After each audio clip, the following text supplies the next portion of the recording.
Time flies, and it is 12:47. I thought it was a little earlier. I went to the bathroom. Hi, people. Hello. We'll wait a couple more minutes because usually a lot of people come. Hi, Gustavo, Dochi. Hello, Fox Nerd, also known as Eric. Hi. Well, let me turn this off, otherwise it'll be very strange. I see all you guys are in here, but I only have. Okay. Well, you're saying hello, so I imagine. There you are, 7 people. Because it was showing 0. I think it was the delay. All right, so I see Dochi, I see Eric. Hi, little Leo. What is that? A clapping hand kiss? I don't know these emoticons. Hi, Isabella Carnero. How are you? Good to see you in class. Hi, Zaloka, also known as Yasmin. Hello, Sofia Aranya. And Carolina, who is so happy she doesn't have to do journals. I know you're happy about this. I am too. And then we have Lucas. Good to see you, Lucas.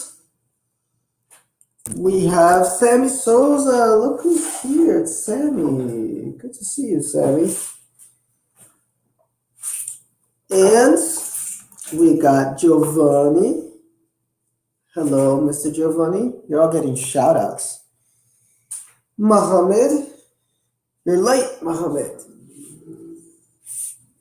And Beatrice. I just sent you an email, Beatrice, about your written quiz.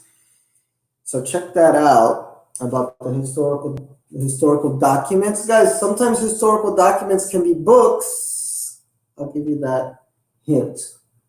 Um, as far as historical documents. Hi, Catherine. Oh, I'm so happy.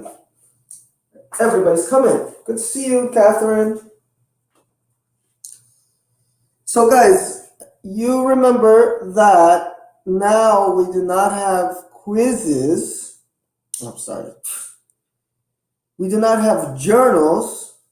So, what we have instead is quizzes. We still have a lot of quizzes to do. Okay, so we are on chapter 3. So, I hope that the time that you gained, that you got from not having to do all of the journals, you are now using to do all of your quizzes. And how do you do your quizzes? You pay attention during my class, you ask questions. As we know, there's a little bit of a delay from when it's on YouTube to my broadcast studio. So if you ask the question, maybe I'll only see it a minute or sometimes 5 minutes after, because sometimes I'm on the ebook and I'm not looking at the broadcast studio. But I'm here to answer your questions. If you want something more real time, perhaps you can also send me questions in the WhatsApp group or send me a personal WhatsApp. Some people do that too. Not a problem. So we are back. It's been a long time since our since the last time that we did U.S. government. I almost forgot where we were. I had to check the other video.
All right. Woo, we're back. Can everybody see me?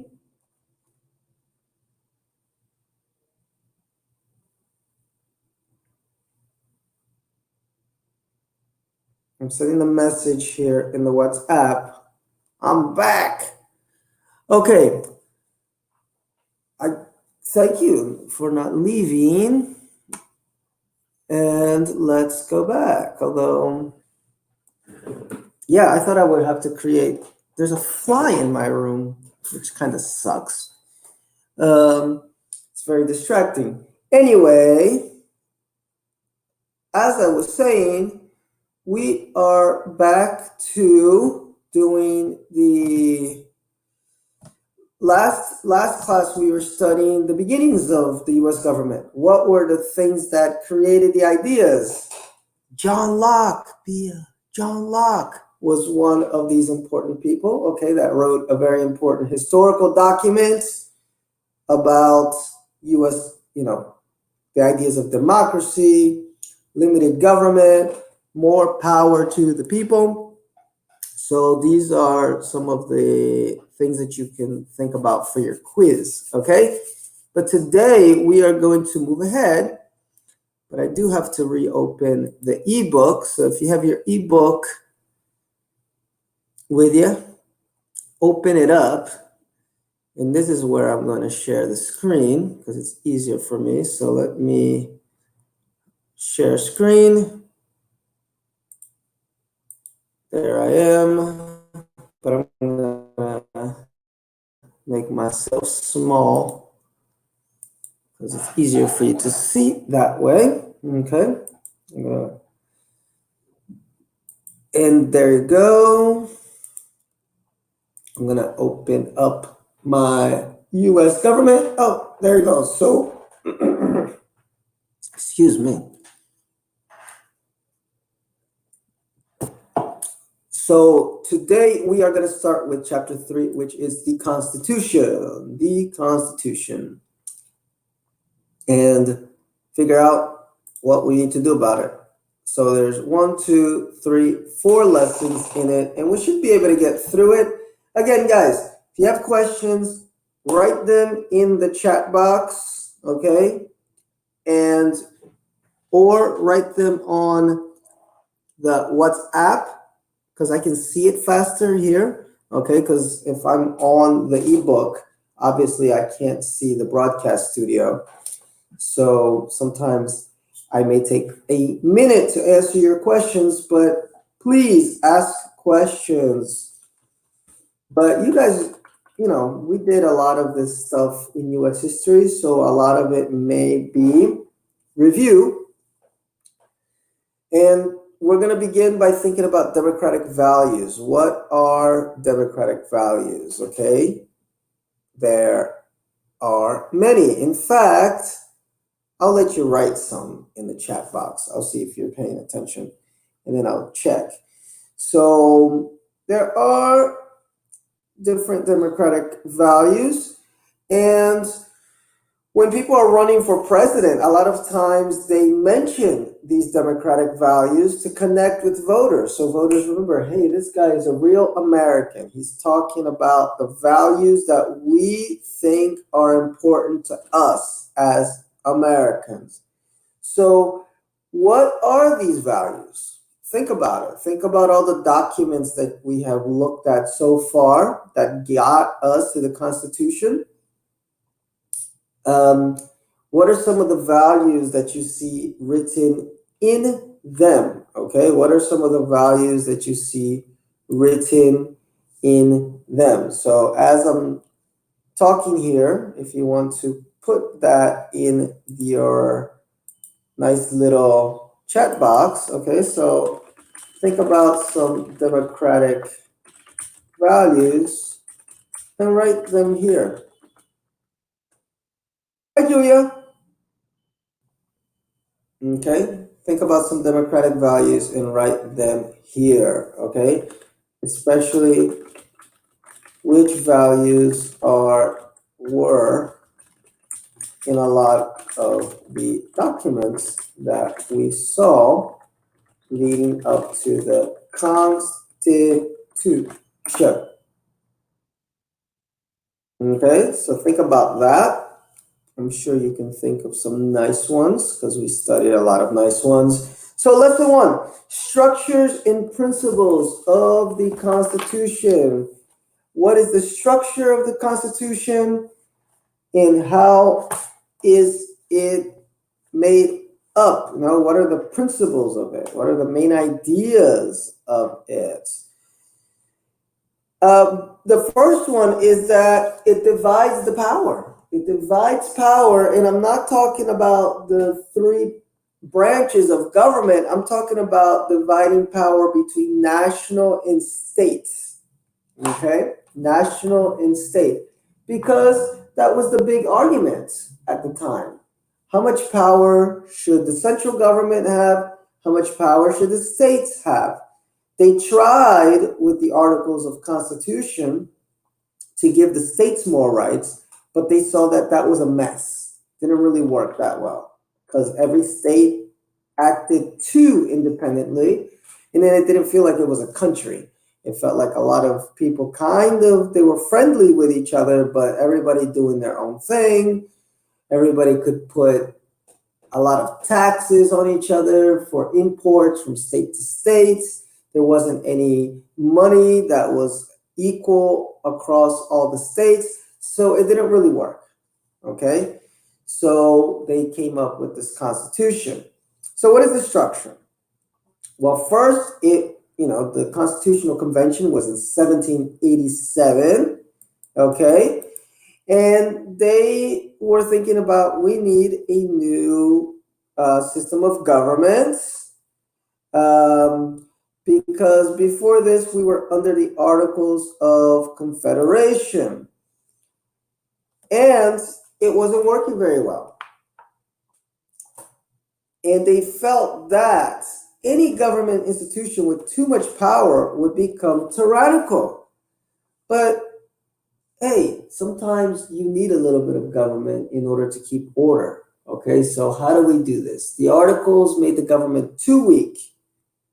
Okay, so the Articles made the government too weak, so now we need to find a balance. So what's the solution? Let's create a constitution, okay, where the government can be divided into 3 branches, and every branch of government kind of keeps the other branch in check. That's why they call it checks and balances.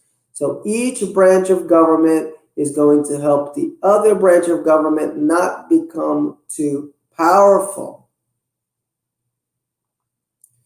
And the Constitution presents the purpose, the principles, the powers, the limitation, and tells how the government is both empowered and limited to protect the people of the nation. And the Constitution of the United States is brief, especially compared to other countries. I tried one time to read the Brazilian Constitution. It's a book. Oh my God. The US Constitution is short, okay? It has 3 sections. It has the preamble, it has the articles, and then it has the amendments. So let's begin with the preamble. Basically, it's an introduction, okay? It explains why the Constitution was written.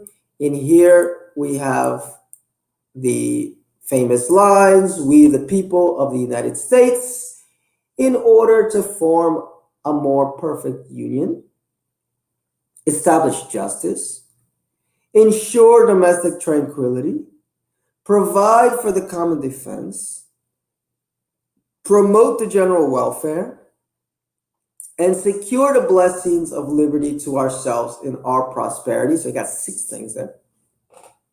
"Do ordain and establish this Constitution for the United States of America." This is a very, very famous preamble. You've probably seen it everywhere, okay, written. And basically, it's the introduction. Why are we writing this Constitution? And it just gave you 6 reasons why they are writing the Constitution. Let's see. Free elections. Good one, Yasmin. Yes, free elections is a good one.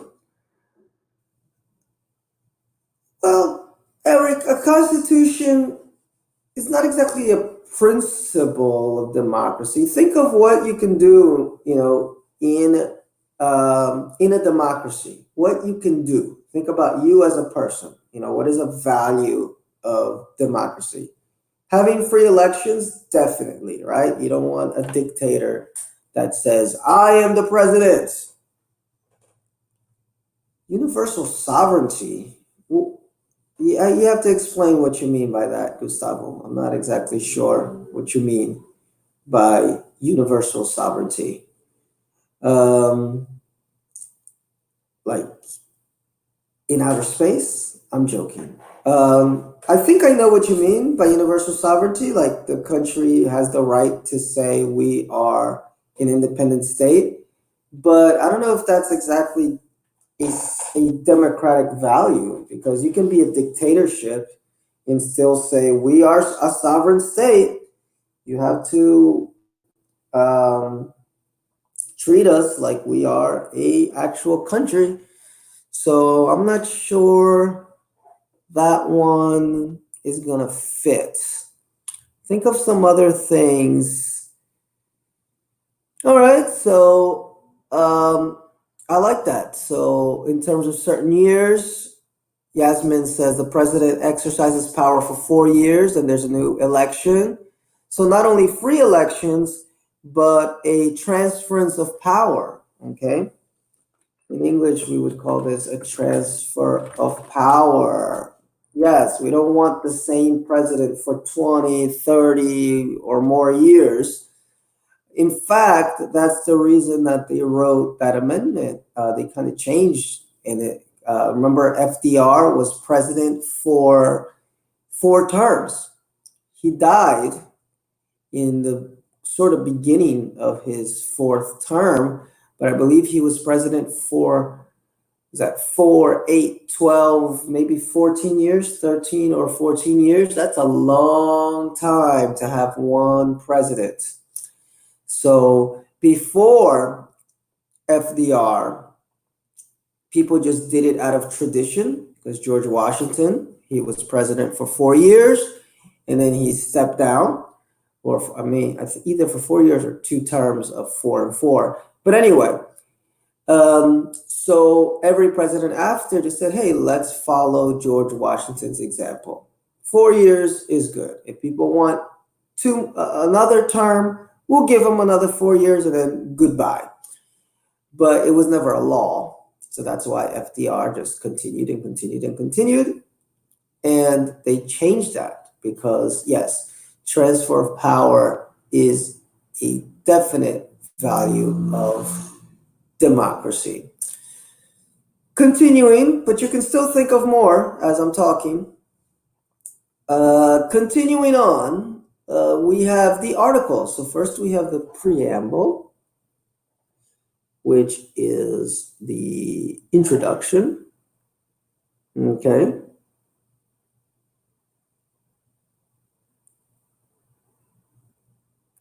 And it says here that Jason just sent me a message and I'm not sure what she meant, but anyway, sorry. The articles. So what are the articles? Are the 7 main sections, okay? 7 main sections which cover the different topics of how the government is structured, okay? So articles 1, 2, and 3, they create the 3 branches of national government: legislative, executive, and judicial. Remember, legislative makes the laws, executive executes the law, judicial judges the law. Okay. Article 4 explains the relationship of the states to one another and to the national government. Article 5 explains how to amend or change or add something to the Constitution. Article 6 establishes the Constitution as the supreme law of the land.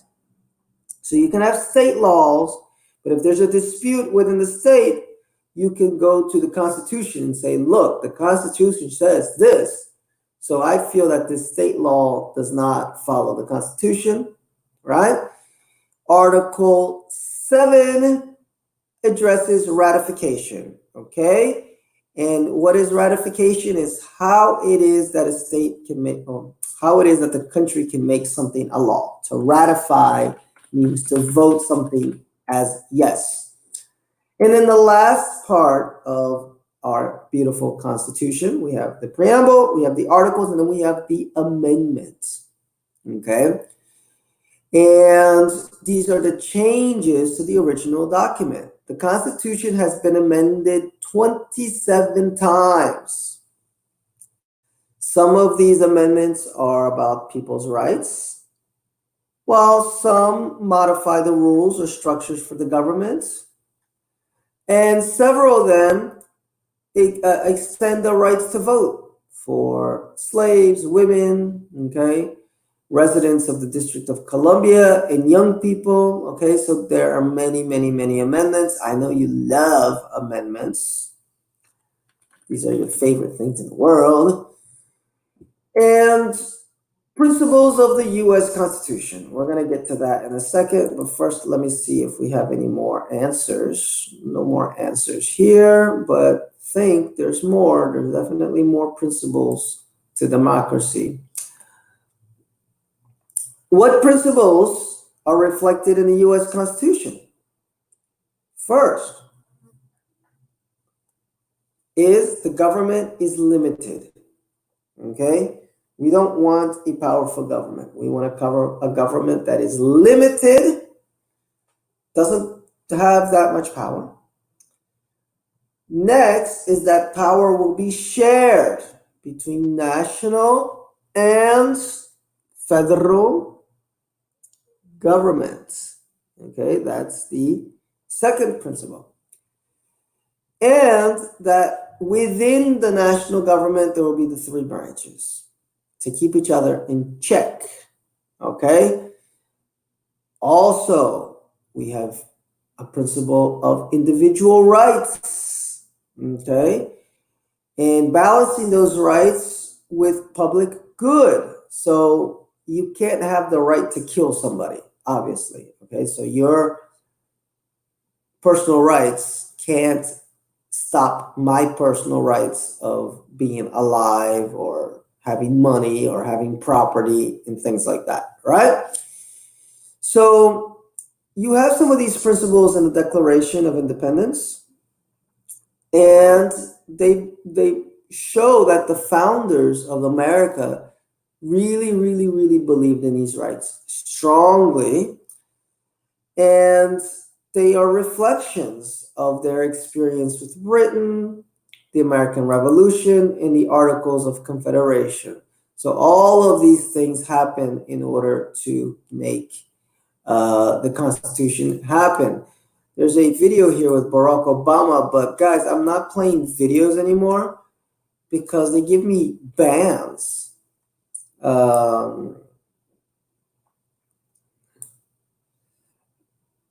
Let me see. A federal court ordered the Obama administration to explain what President Obama meant when he said the Supreme Court should think twice before overturning the national health care law. The Justice Department was ordered to explain his comments by noon the next day. Oh, wow.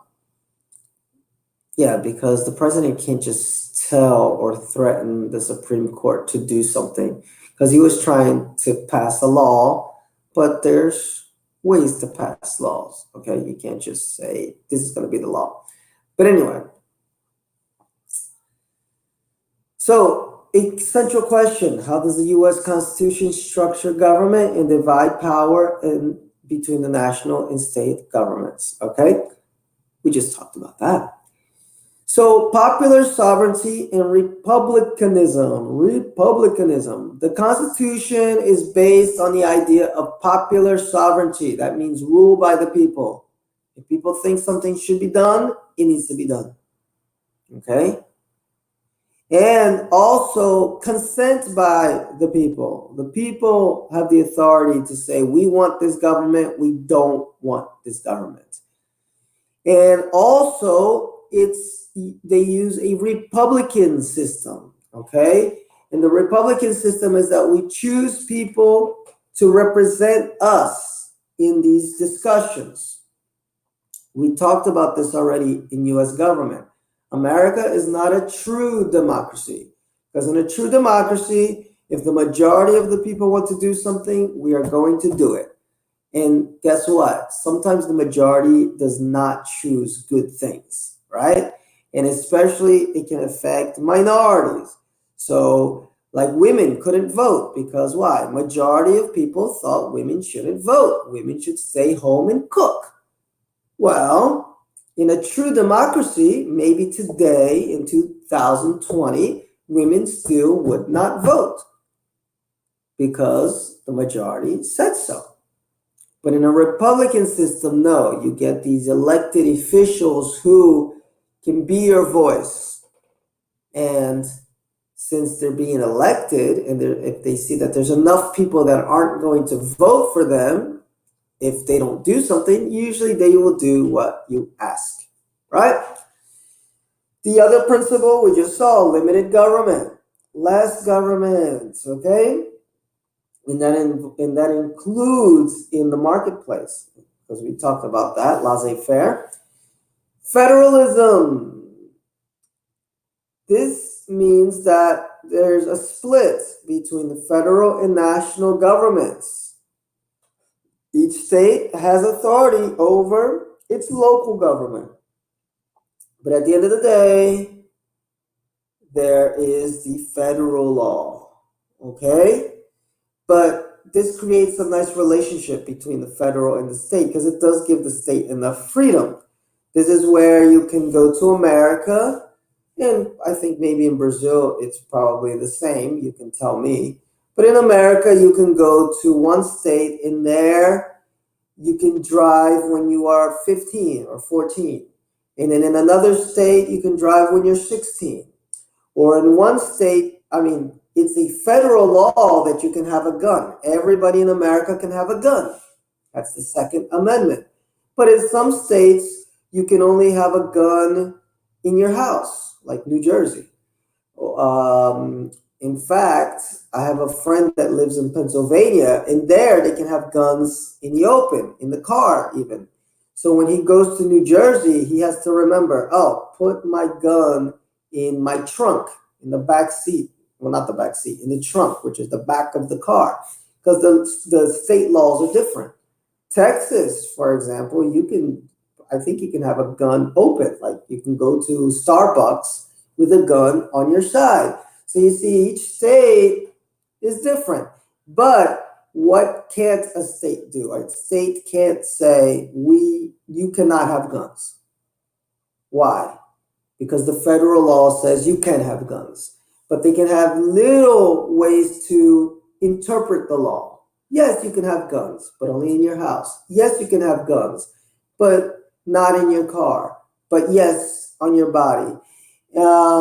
And this is what's happening now a lot in America with marijuana. You see, every state is making their own decision about marijuana. And what are they using as the federal law is the freedom pursuit of happiness and freedom to be able to partake in this drug, okay? So that's the relationship between federal and state, okay? And usually Republicans nowadays, if you want to take it to now, usually Republicans are more for state laws and Democrats are more for federal laws, okay? Which is why a lot of Republicans weren't happy when Obama was president, and under his presidency, they allowed gay marriage. They made it a federal law. So now every state you can have gay marriage. But Republicans were like, hey, my state is very Christian and conservative. We don't want gay marriage. And how dare Obama in the federal government make a law that now we have to have gay marriage, right? So this is going to be the fight always in American politics. If you want to follow American politics, this is the fight. This is what you have to pay attention to. Are we fighting for the state, or are we fighting for the federal? Okay. There's also separation of powers. We already saw that many times, right? Legislative, judicial, and executive branch in checks and balances.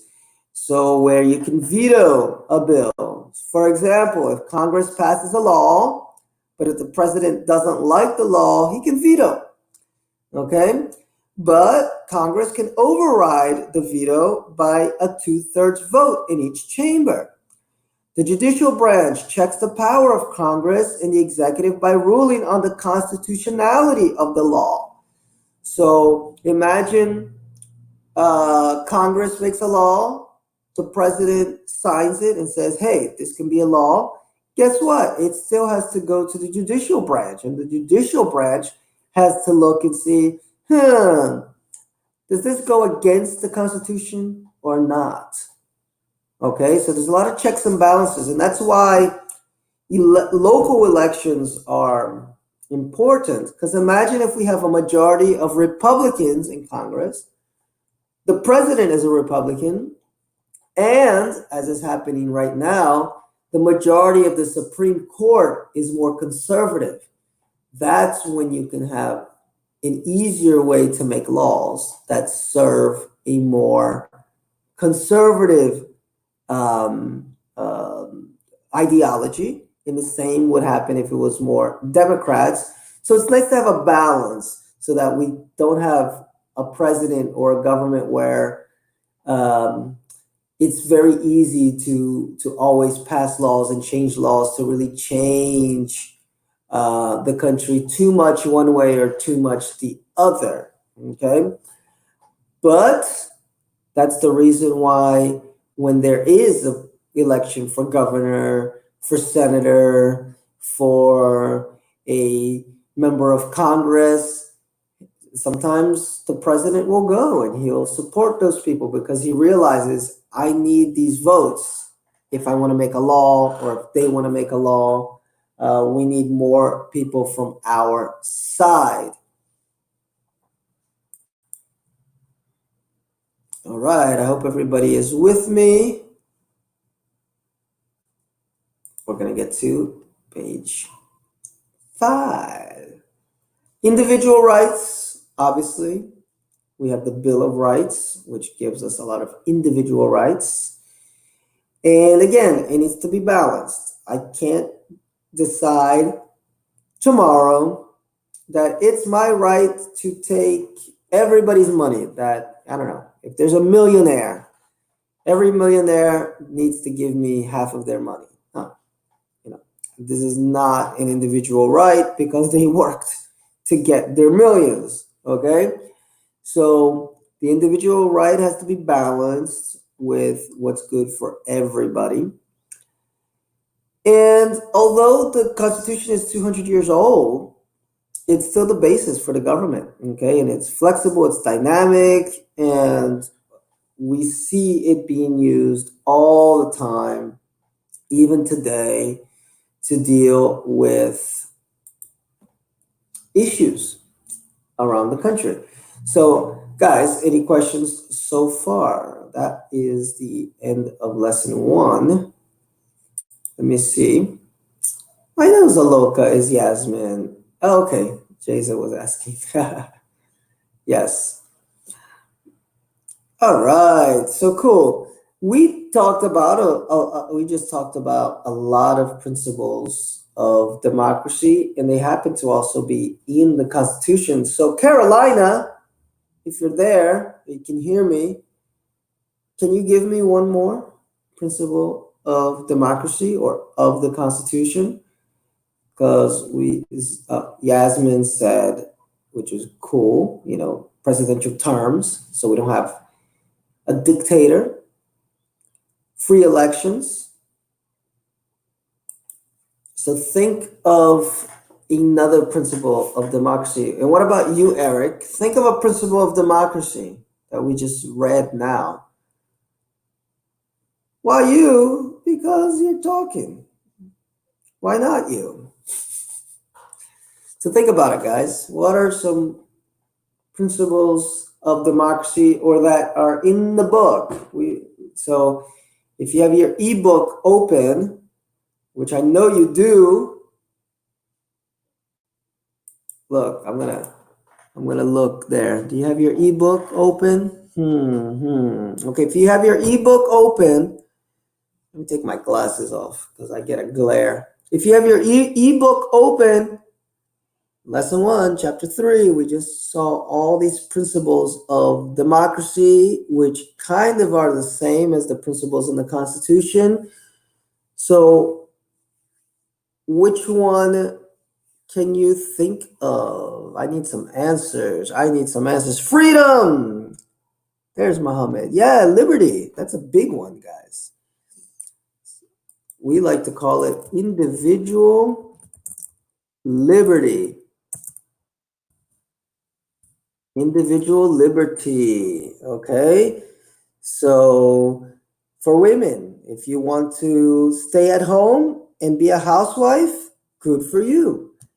If you want to go work and be a businesswoman, run a company, good for you. Okay, this is individual liberty. That extends to religious freedom. Okay, so you have the freedom to be a Christian, be a Muslim, be a Satanist if you want. Okay, Bill of Rights. Yes. So one other,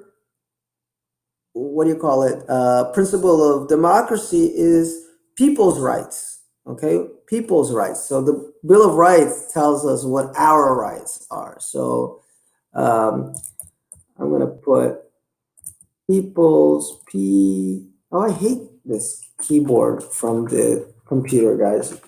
From the school laptop. People's rights. I can write faster there. Let me see, Gustavo.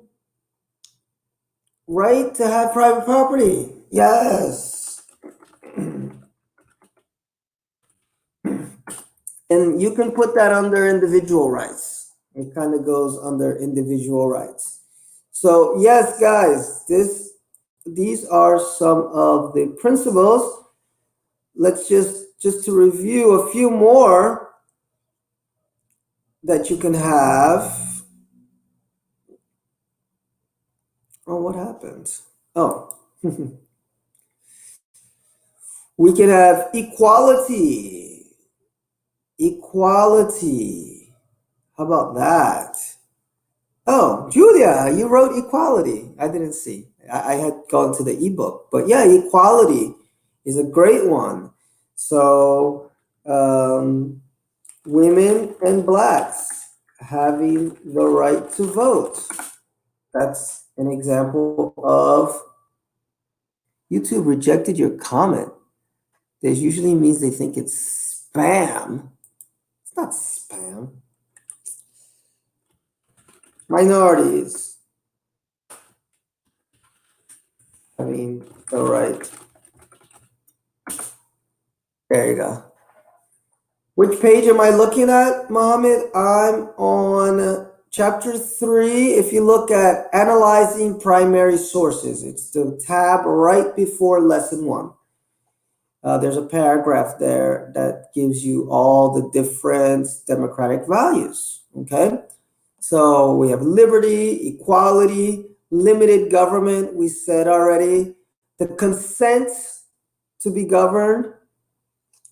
Yeah, the right to protest, that's consent, consent to be governed.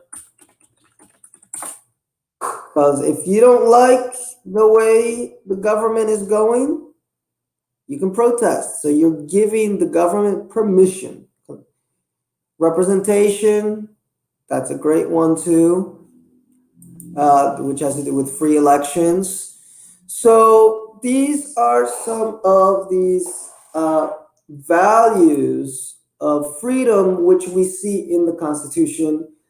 And these are values that you need to pay attention to, guys. Remember, in class, we talked about this. You are still young, of course. You're 15, 16, but very soon, you're going to be old enough to vote. Very soon, you're going to be in a university or you're going to be away from home. So you need to start thinking about these things, about what is a politician doing that's going to affect my life, and is what he's doing democratic or not. Okay, so think about these things. A president has to respect when another president is elected. Yes, transfer of power, peaceful transfer of power, because you can have a transfer of power which is with a gun. That's not the transfer of power that we want. We want peaceful one, shake hands, and then move on to the next president. Cool. Well, what am I going to do? I'm going to hide myself again, go here, and go up here. There I am. Lesson 2, the 3 branches of government. Oh, this is so easy. I think Yasmin should give this class to us because this is so easy that anybody can do it, okay? Because we have all studied this many times. So Yasmin, are you ready? Okay. Ready when you are. The 3 branches of government. Again, legislative, think of law, legislative, they create the laws. Executive, again, executes the law. Executive, execute. Police, army, president, these are the executors of the law. And we have the judicial, which is the Supreme Court. Okay. They are the judges, judicial, judge. So this way you can remember these names. So how does the U.S. Constitution structure government and divide powers? One of my favorite quotes, Lord Acton says, all power tends to corrupt, and absolute power corrupts absolutely. A lot of times people say that Lenin, not John Lenin, but Lenin from Russia, said this quote, but it's actually from Lord, what's his name? Lord Acton.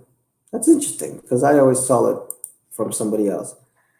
Impeachment is a form of political freedom. Yes, 100%. The ability of people to say, no, we don't want this president because they're doing very bad things. That is definitely a democratic right. Okay, so, I didn't see Muhammad. I'm sorry. Fair trial. That's good. That's in the Bill of Rights. That's definitely in the Bill of Rights.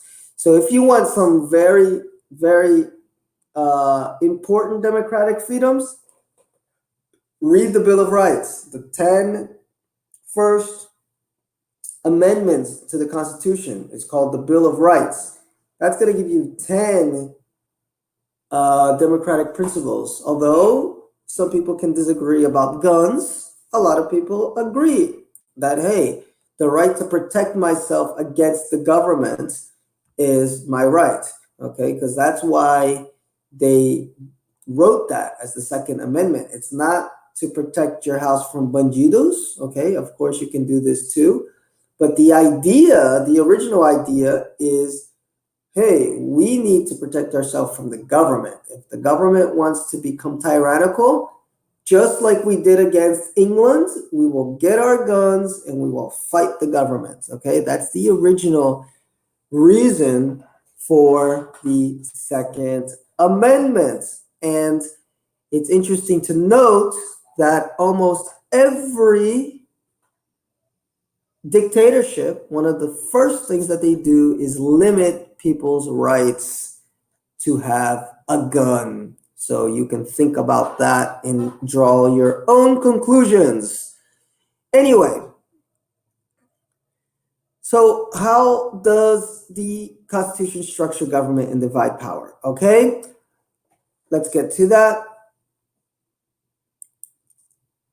We're going to skip that right now and just go straight into the national government. What is the structure of the national government?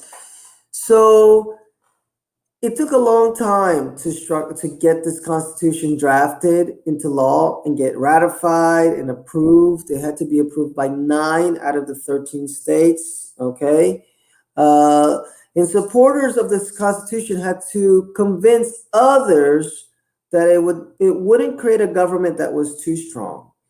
So James Madison, Alexander Hamilton, and John Jay, they wrote these essays called the Federalist Papers, and they're interesting, but thank your lucky stars that you don't have to read them, because we actually had to read the Federalist Papers in high school, and it's not easy to read, okay? But one of the most persuasive arguments is that the Constitution is balanced power between the states and the national government, and the structure and functions of the government would be put in the Constitution, making it impossible for one person or even a small group to have absolute power. And they did this by splitting the government into these 3 parts, okay? In each of these 3 parts, it was, took a while for them to debate what is each part going to do, but basically each part is going to check the power of the other.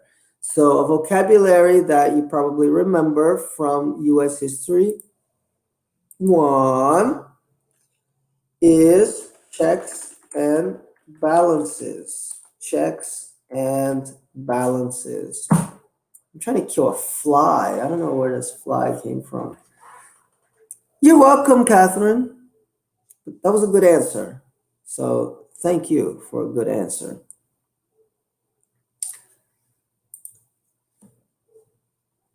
So let's move ahead. This is a long lesson. So let's talk about the legislative branch. It passes laws, okay? It's divided into 2 houses, remember, bicameral, which is the House of Representatives and the Senate.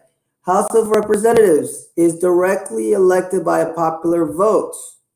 It represents the state's population. So if I live in New Jersey, which is a small state, I'm not going to have as many representatives in the House as California or Texas, which are very big states. The Senate, on the other hand, it has the same number of representatives from each state. So every state has 2, okay? In the beginning, the senators were elected by the legislatures, but this changed. The 17th Amendment was ratified, and I'm actually talking about this with the 10th grade in U.S. history because we saw that there was a lot of corruption with this when the legislature would elect the senators. So then senators were also directly elected after 1913. Okay, this increased the power of the people. But others say that it also increased the power of the federal government because now the federal government became bigger. We need to, because we need to have more elections and things of that sort. The founders, they knew that the legislative branch would be very important, but they also were afraid that it might abuse its power. Therefore, they gave Congress limited and express powers, and they are stated in the constitutions. So what is that? Enumerated and expressed power. Okay? Most of the power of Congress is in Article 1, Section 8. Okay, remember the first 3 articles give us what each branch does. Okay? And it explains what kind of laws Congress can make. These are called enumerated power because the Constitution lists them by number, 1 through 18. So what are some of these powers? Economic matters, so they can levy taxes, borrow money, make money, punish counterfeiting, regulate commerce.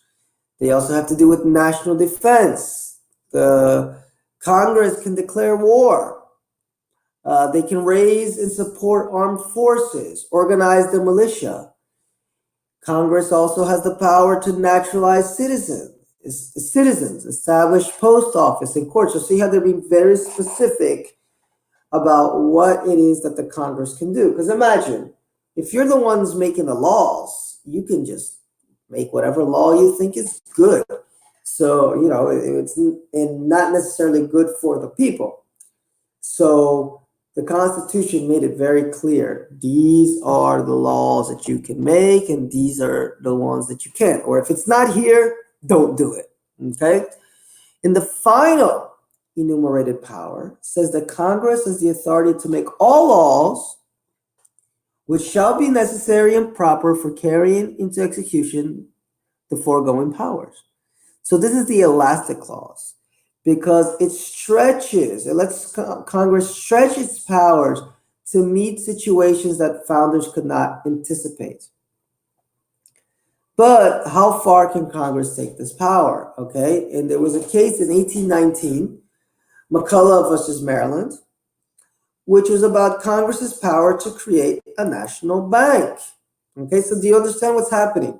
You have all these little guidelines. You can make a law about this, you can make a law about that, you can make a law about that, da. But you also have the power, if there's something that you couldn't anticipate, that you didn't think would be necessary, you can make a law. Right? So, for example, imagine in our classroom, I make a law. We already know, no cell phones in class. But then I realize, maybe the Apple, what is that? The watch, Apple Watch, the iWatch, I don't know what it's called. But it's like a cell phone sometimes, So now you have this new technology that operates like a cell phone. So I have to make a new law. I didn't anticipate this. I had no idea that we're going to come out with this new technology to distract my beautiful students. So now Jay-Z and I have to make a new law. And we say no more watches in class. Ugh, it's terrible. But we need to make this law because we see that everybody's on their watch and not paying attention. So that's kind of what they're saying with this last enumerated act there, is that Congress can make some law that they couldn't anticipate. So the Supreme Court determined that the elastic clause allowed Congress to create a national bank, even though the Constitution did not explicitly state that power. Because Congress had the power to create the bank, Maryland's taxing of its branches was unconstitutional. Okay? So Congress has used its power under the elastic clause in many ways. For example, Congress can take money to test a missile defense system. That's not specifically listed in the Constitution, but it's based on the necessary and proper execution of its power, raise and support armies. So again, it's got to be within the realm of those first enumerated laws, okay? Similar to how I was talking about federal and state, I can't just create, like if the Second Amendment says I can have a gun, it's impossible for me to be in the state of Florida and say people cannot have guns anymore. That's impossible, okay? I can make a law that says, okay, people can have guns, but only in their house, because it's within the space of the power that I'm given. Okay, and then that has to be the judicial branch that decides this. Okay, if there's a debate about this, because maybe somebody will say no, but I feel that my right should be everywhere. So then we can have a debate, we can go to the Supreme Court, and then they will decide what is constitutional or not. Okay? Moving on. Well, first, enumerated powers. It's the powers granted to Congress by the Constitution in Article 1. So now moving on to the executive branch. Okay, this is the president. So under the rule of King George, Americans resented the way he exerted his extensive power. After achieving independence, therefore, the new nation gave nearly all power to states and did not even allow for an independent executive branch at the national level. But in just a few years, it became clear that the structure of government under the Articles of Confederation was not working. The country needed a national government with an executive function. But how are they going to make this work? They want to limit it. Okay? The president is the head of the executive branch, which includes numerous executive departments to enforce law. So here are some executive departments. This may be on some of your quizzes, so pay attention. You have the Department of Justice. Okay, DOJ. This is law. Okay, tribunals, things like that. Department of Education. They tell you what you're going to study or not study. Department of Treasury deals with money, and many others. The leaders of these departments report to the president and advise him about all these different areas. Okay? So under the Department of Justice, obviously you can have judges, police. Okay? So in one department, you have various different people that work for this branch. Federal agencies are part of the executive branch. Boards, commissions, government corporations, advisory boards, like the EPA, NASA is part of the executive branch, okay? So these are all people that are doing things. They're executing. They're not making laws. They're not judging laws. So chances are they're part of the executive branch. And the specific powers of the president are defined in Article 2, Sections 2 and 3. So what does the president have the power to do? He can grant a pardon. A pardon is if you are guilty of something, the president can say you are not guilty anymore. They can make treaties with other countries. They can appoint ambassadors. They can appoint Supreme Court justices like Trump is doing, and other government officials like other judges. President can also fire officials in the executive branch. They can make agreements with foreign nations and take emergency action to save the nation. That's happening now with the coronavirus. And it's creating a lot of debate. Again, state versus federal. Trump in the beginning, just like Bolsonaro, hey, don't stay home. You can go out and let's just live life like it's normal. Well, in a way, he has the power to do this. He's in the executive branch, okay? But now that he changed his mind a little bit about the coronavirus, but don't tell him that, he is taking action. He's sending stimulus checks. He's saying how long the country is going to be shut down. But there's a debate now if he's going to let the states decide, if he's going to decide. So this is all part of government, and it's politics too.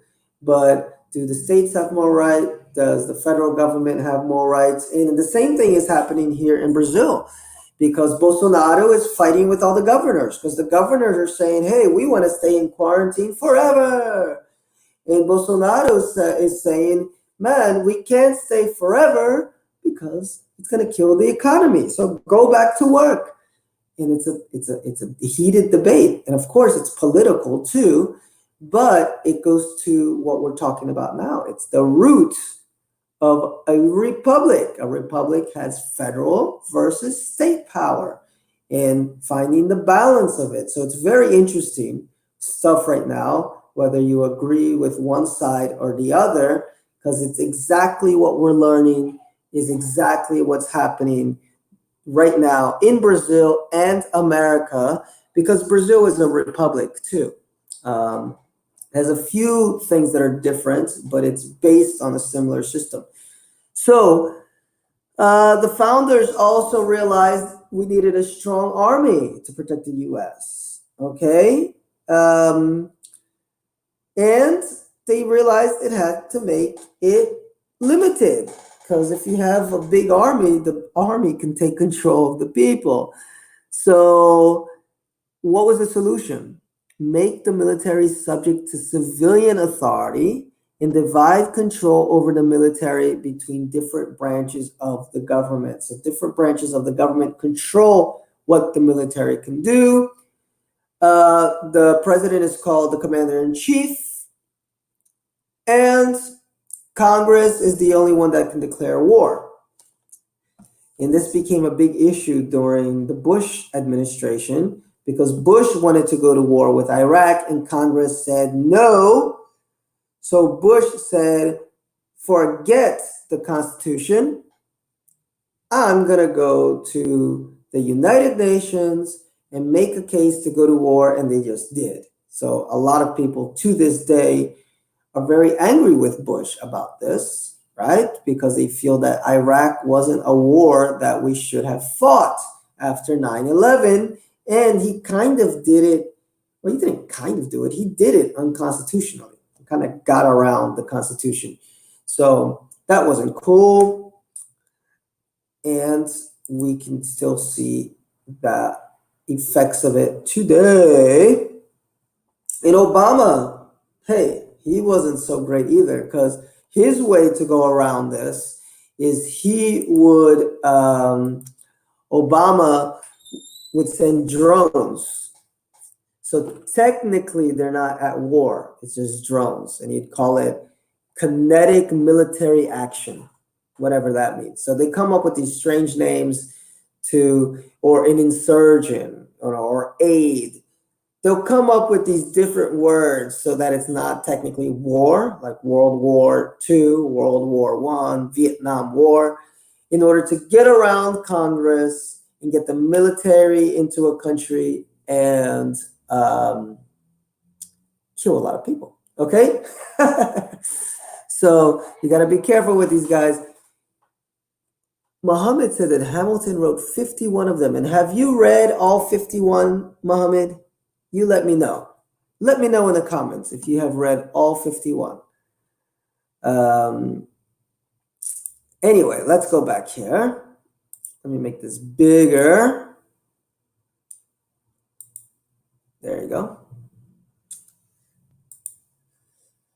So I think we have enough time to look at judicial. We have about 15 minutes. How is the judicial branch established? Okay, well, there's a Supreme Court, and then there's the inferior court, the smaller courts, okay? And judges have the power to be judges until they do something bad, okay? And it seems like the McGraw-Hill site has not crashed, but sometimes it does this. What did Muhammad say here? Let's log in. Wait. Oh, 1 second, Muhammad. Why do I need to log in? I'm already logged in. Oh my God. The McGraw-Hill site, it just locks up every once in a while. So there you go, US government. And then go where we were. And there we go, judicial branch. I think we were on page 5. Yeah, let me see what Muhammad said, because he said something here. He said, I read 1, it's too boring. Yes, you're totally right about that. It is very boring, but very important. It's important documents. So yes, feel lucky. If you think that this class is boring, imagine if you had to read the federal papers and write a essay about it. Oh my goodness. But this stuff is actually not too bad, because a lot of it is happening right now, so you can understand the world around you. So when the Constitution was adopted, every state already had its own court system, okay? And they heard cases. So the Constitution created a federal court system, which only hears cases about the U.S. Constitution, federal law, foreign treaties, international laws, and bankruptcy. So it's like the big stuff, okay? And sometimes you have a dual court system where a court has the authority to hear certain cases, which is known as the court's jurisdiction, okay?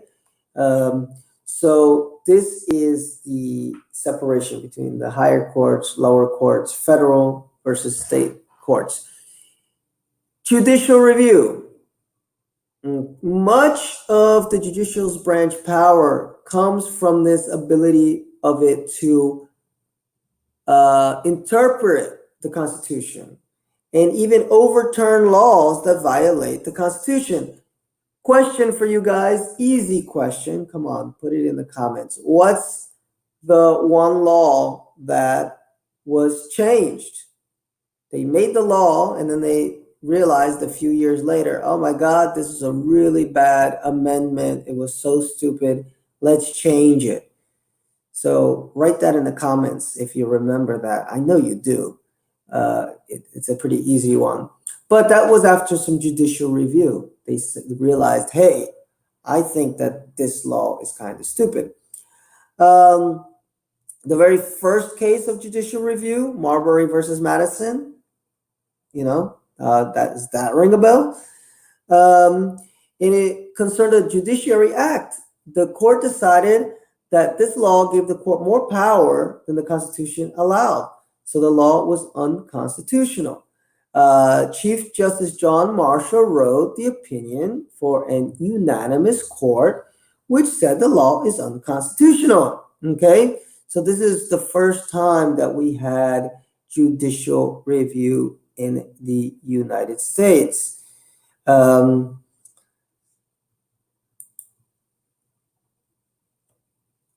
we can move on then and now. Let me see if anybody answered my question, because it was such an easy question. Such an easy question, guys. Come on, give me an answer. What was that one time in the Constitution where the judicial review said, hey, this law is stupid, let's change it? And they changed the law. American government then and now. So how have these branches changed from the beginning until now? Early presidents probably wouldn't recognize how the presidency is today. One, Washington, he didn't do much, okay? And a lot of times he would entertain visitors. He was more just like a figurehead. He had tea parties, Friday evenings. He only had a handful of advisors. Today, presidents have like 100 advisors. They have to give these interviews. They're all over the place. Like, they're doing a whole lot of stuff. They're tweeting a lot, okay? Whereas in the beginning, George Washington was just kind of chill. Let's have some tea, okay? The White House staff is in the hundreds. The military is in the millions. So the executive branch definitely changed a lot. In the first Congress, there were only 24 bills. In the House, introduced only 143. And it was like a part-time jobs, okay? People had other jobs. Today, Congress did not sit in continuous session until the mid 20th century, and they work year round in Congress, and there are over 10,000 bills that are introduced annually. Imagine that. We went from 24 bills to 10,000. And how is the Supreme Court difference? Okay. Well, they had a lot less to do in the early days. Like they had almost no cases in the beginning. And the justices were assigned to ride circuit. When the Supreme Court was not in session, they traveled by horseback to hear appeals in different district courts. It was so exhausting job that the first Chief Justice declined an invitation to serve again, and only in 1891 did they create the modern federal court system. So the court system is the only one that's not so different than the other ones. But yes, the executive branch today, it's like a monster. How many people work for the president compared to the early days? And the legislative branch, of course, we create many more laws or try to pass many more bills now than before. So again, by sharing this power, having the checks and balances, it protected the government. It didn't allow one to become more powerful than the other. Sharing power, so the president doesn't become too powerful, okay? The president only has a few rights, like it says here, okay? So you can, this is basically just repeating, so I'm not gonna read all of that again, okay? In practice, the executive branch often provides plans for the laws that the Congress considers. A great deal of the president's power comes from the fact that the voters elect him on what they believe he can accomplish, and often in an office, but it depends a lot on who's in the Congress. A lot of times the president can't do anything because the Congress is filled with people that are against him. This could be like a lame duck president, okay? That's what we call them. Checks and balances. Each branch can control the power of the other two, okay? We talked about this. They can veto bills. They can determine what federal laws mean and overturn them if they're unconstitutional. Congress can respond to a Supreme Court ruling by passing a new law that clarifies its meaning. Okay, so these are some of the powers of checks and balances. And that's it, okay? A Supreme Court justice retires. A new justice is needed to replace her. Who chooses this new Supreme Court justice? It's the president, but they have to go under review in front of Congress, okay? So again, the president doesn't just have the power to say, you are the new justice. No, there's steps that need to be taken. If the president is caught stealing money, or like we saw in class, sleeping with the secretary, the House of Representatives recommends impeachment, okay? And then the Senate convicts or acquits the president. And one of the chief justice is going to be the judge of the trial. If a foreign country attacks the US, the president needs to ask Congress to declare war. So these are all different ways that each of the branches work together in order for one to not become too powerful. Of course, there are executive orders that the president can assign, but they have to be based on the Constitution. I always give the example in class where Trump decided at the beginning of his presidency, we do not want people coming to America that are from Muslim countries. Well, what? It was overturned immediately. The justice, the judiciary branch said this is not constitutional. You can't do that, okay? It doesn't matter if a country is known to harbor terrorists, like let's say Afghanistan. We can all agree, I think Afghanistan harbors some terrorists. But you can't limit everybody's travel from Afghanistan just based on that. You can't. That's unconstitutional. You can maybe give them a harder background check than maybe somebody coming from Brazil or Spain. But you can't just say, we're banning these people from coming here, okay? And sometimes these branches come into conflict. The Constitution allows Congress to limit the Supreme Court's jurisdiction, but Congress doesn't often have the authority because it would challenge the independence of the judiciary. When the Supreme Court ruled in Baker versus Carr, the state legislator must reapportion seats according to population. Some members of Congress were outraged. The House passed a bill to strip federal courts of jurisdiction in such matters, and ultimately Senate killed the bill. In other cases, the president refused to enforce a Supreme Court decision, like we saw with Jackson, where the Supreme Court said that the Cherokee were guaranteed this land. And Georgia wanted this land. The Supreme Court ruled in favor of the Cherokee, okay? But Andrew Jackson said, I don't care, okay? Let's see him enforce his decision. I'm the executive branch. So a lot of people don't like Jackson for many reasons. One of them is how genocidal he was. But another is that they feel that he abused his executive power a lot.